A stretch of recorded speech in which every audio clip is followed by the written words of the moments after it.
ako po si Nix. Hello po, ako naman po si JC. Hello guys, ako po si Jay. Hello po, I'm DJ.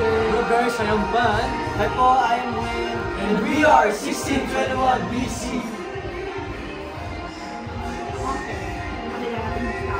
Okay, una, congratulations. Grabe ang bilis ng panahon. 1 year na. So, yun, how do you feel? Nakakanta ko na pala. And how's the journey ng 1 year? Po, sobrang saya po, sobrang grateful, sobrang thankful po kami, and sobrang blessed po kami. Kasi po, hindi po lahat kami bigyan ng opportunity na tumagal ng 1 year. Kasi iba po, minsan nababawas po yung disband, pero kami po, still intact and still blessed po na po po. Thank you so much po. Ayun po, marami po. Siyempre marami po talaga kami pinagdaanan on this journey po, pero ang importante po is nag-stay po kami ng matatag and may tiwala po, yung trust po sa isa't isa. Feeling ko po yun po yung pinaka-importante po when it comes po sa group. Sa first year mo, ano hindi niyo pinaka-nakalimutan yung moment mo in your first year? Siguro po yung mga experience namin about sa mga media, sa mga tao. Kasi bago po kami sa industry na to, so mga culture shock po kami kung ano po ba, kung paano po bang mundo yung ginagawa namin yun. Pero at the same time, buti na gumagawin po sa amin yung management namin, yung family namin, yung guardians na nandiyan para sa mga And syempre po din po namin makakalimutan yung opportunity to perform on New Year's Countdown po sa GMK kasi po sobrang laking bagay po nun para sa amin kasi mga artista na po yung kasama namin and iba't ibang grupo na rin po. So parang sa loob po ng ilang buwan pa lang po yun, nakapag-perform na po kami sa GMK New Year's Countdown. Pero makes sense.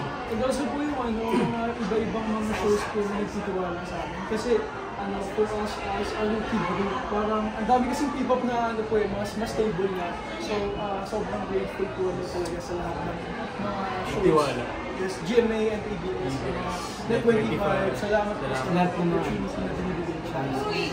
Ang daming bumati sa inyo kanina ng mga P-pop group din. Kanino kayo pinaka-thankful na marami kayong natutunan sa kanila? Actually naman po, to be honest, lahat po talaga. Lahat po kasi sila po yung nauna sa amin and we look up to them and we have learned so much from them. Sila yung nauna and ngayon po sa P-pop community, we have a friendly competition but at the end of the day, we're here to promote OPM and pangalan din po P-pop Rise. And actually nagulat kami kasi sabi kasi bloopers daw, akala namin makatulog kami, o baka naka-boxer kami. So nagulat kami, mga P-pop pala, hindi lang sila basta-basta P-pop, sila yung mga masikat na sa akin. How does it feel ang dami ng fans na tumitil yung athletes pa?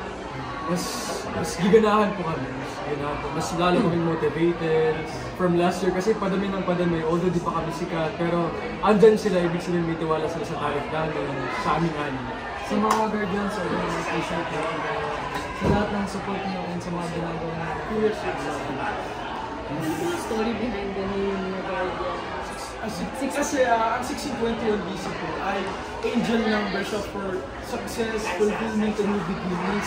So kaya po, kasi kami po yung angels and then yung mga Guardians. Sila po yung mag-guide sa amin sa journey na to. Parang ganun po. They will guide us for success. Kaya nagsimula na hindi nyo ginagawa yung color coding kayo? Since pagpasok ng 2024, New Year's.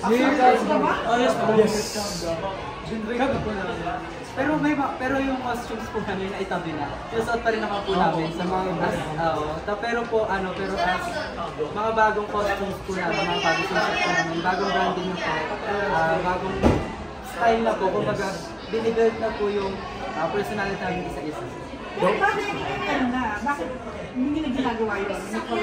Kasi parang yun yung identity nyo. Yes, that's how the management introduced us po para makilala po kami individually. So ngayon po, focus na po kami sa pag-grow po. As one. Actually, before po yun yung way talaga ng management. Para makilala kami sa Ngayon kasi, as time pass by po, yung bawat isa kasi sa amin meron ng ibang ginagawa para i-promote din yung group and yung sarili nila.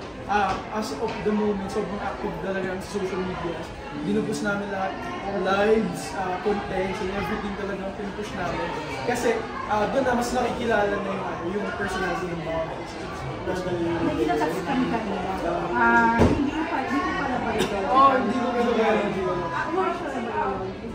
Actually, as of the moment, hindi ko rin kami dun sa 7 years na. Hindi ko din gawin ito. Pero meron ba din kaming communication sa mga kapatid. Si Nani kasi, siya po yung class advisor po ng senior high.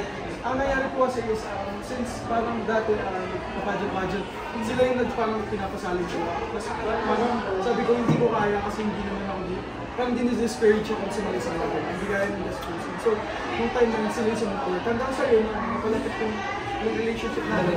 Tuloy-tuloy. Tapos, yung family niya yung nasupport sa akin ng college. Doon wala naman akong binabayang tuition kasi scholar naman ako sa sa UE po. Sa senior high po sa Cavite. Cavite National High School. And FYI po, Nanay Ray Bigadasio. Happy birthday po sa kanya. Pero yung toong parents, yung ba yung Lord tayo, nasan sila ngayon? May mga kanya naman sila parang hindi kasi hindi na siya nag-work kasi yung mom ko meron na yung family, yung dad ko may family na sa Of course, sabi mo, wala kang communication sa kanilang dalawa. Kahit alam nila na ito na and wala din naman po hindi rin po nakakalit ng beach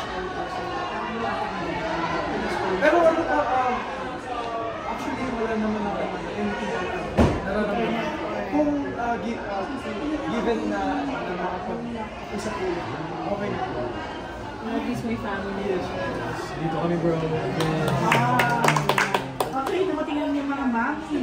So, surprise talaga yan. Yes, surprise po. Actually, hindi ko rin alam kasi sabi hindi siya makapunta kasi napasok yung mga sisters ko. Eh nung tumawag ako, nasa airport na pala siya. Cebu yan, ano? Yung ma'am from Cebu pa. So, mamayang madaling araw, balik din siya Cebu ulit. So, kayo kasama pa rin dito? Nakasama ko din po. Actually dati, sobrang adjustment ko yun. Sobra talaga. As in, sa attitude sa character ng bawat isa. Pero throughout the process ng mga coming months, meron naman kami laging hurt pag di kami hindi naman kailangan laging kumbaga parang may pag-usap yun. We have to go Kaya nagkakaroon po kami ng open forum po para mapag-usapan po. And yung mga maliliit na bagay po is, may tama po ano.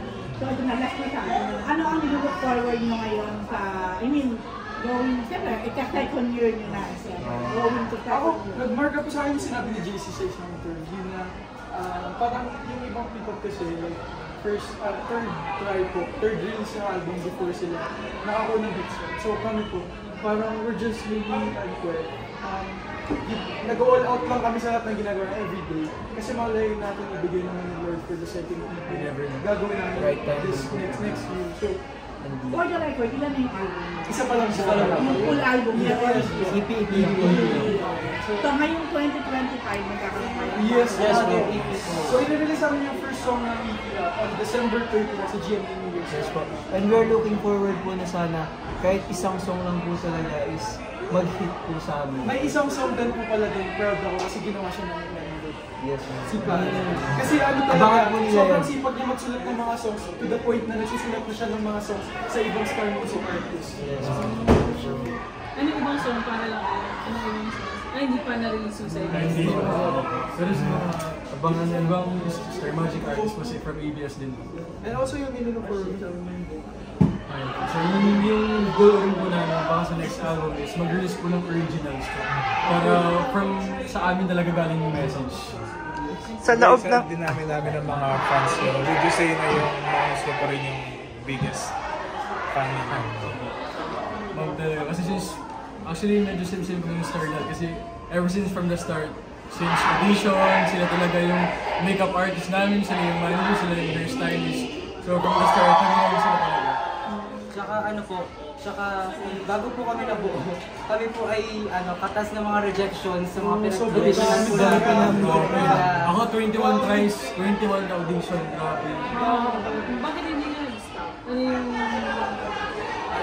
motivate sir? Feeling kasi talaga yung dream ko dati pa eh. Feeling ko may spot talaga ako dun eh. May spot talaga ako dun. Hanggang sa Dreammaker, nakapasok talaga ako. Siyempre yung mom ko umiyak na naman. Ayan, speaking of Dreammaker, meron pa rin ba kayo hanggang ngayong komunikasyon sa Horizon? Yes, meron po. Lalo na si Will. Ako po, ano pa rin po ako. Nagkakamustahan at nagsusupport po kami sa isa't isa. Actually, nung kahapon po, bumati po yung isang member nila sa amin. Bumati po namin. Happy first anniversary. Doon pa rin yung brothership. Yes po. In the future ba, asahan na magkakaroon kayo ng collaboration with Horizon? Yes.